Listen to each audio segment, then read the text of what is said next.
نورو نہلائے ہوئے کہ خدام الاحمدیہ کا ایک کام، بہت بڑا کام، خلافت احمدیہ کی حفاظت بھی ہے، اور اس کے لیے وہ عہد بھی کرتے ہیں۔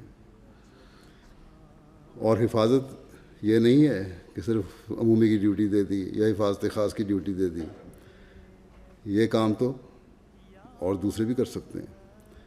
اصل حفاظت یہ ہے کہ خلیفہ وقت کے الفاظ کو پھیلایا جائے، ان پر عمل کیا جائے، ان پر عمل کروایا جائے، اور نئی نسل کو سنبھالا جائے۔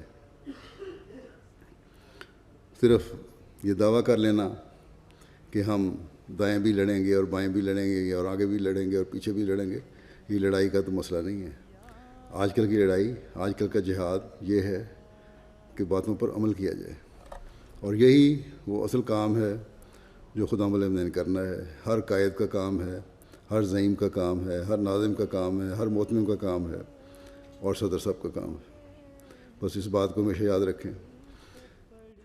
اور خدا الاحمدیہ کا خاص طور پر یہ کام ہے کہ جب خلافت کے نظام کی حفاظت کی ذمہ داری ان پر ہے، تو حفاظت اسی طرح ہے کہ اپنے نوجوانوں میں، اپنے بچوں میں یہ روح پیدا کریں کہ تم نے خلیفہ وقت کی باتوں کو سننا ہے اور ان پر عمل کرنا ہے، اور یہی حقیقت ہے جو خلافت کی حفاظت کا اہل بناتی ہے، ورنہ اس کے علاوہ سب باتیں ہیں۔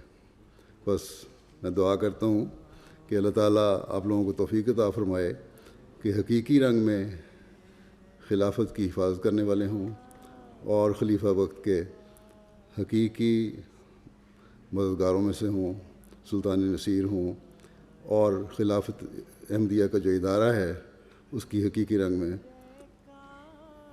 حفاظت کرنے والے ہوں۔ اور وہ یہی ہے، جیسا کہ میں نے کہا، کہ خلیفہ وقت کے الفاظ پر عمل ہو اور عمل کروانے کی کوشش ہو اور اس کو پھیلایا جائے۔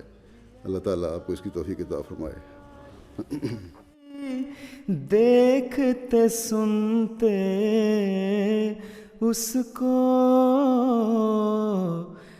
آسماں کی ہے زباں، یار ترہدار کے پاس ایک عجب چھاؤں میں ہم بیٹھے رہے، یار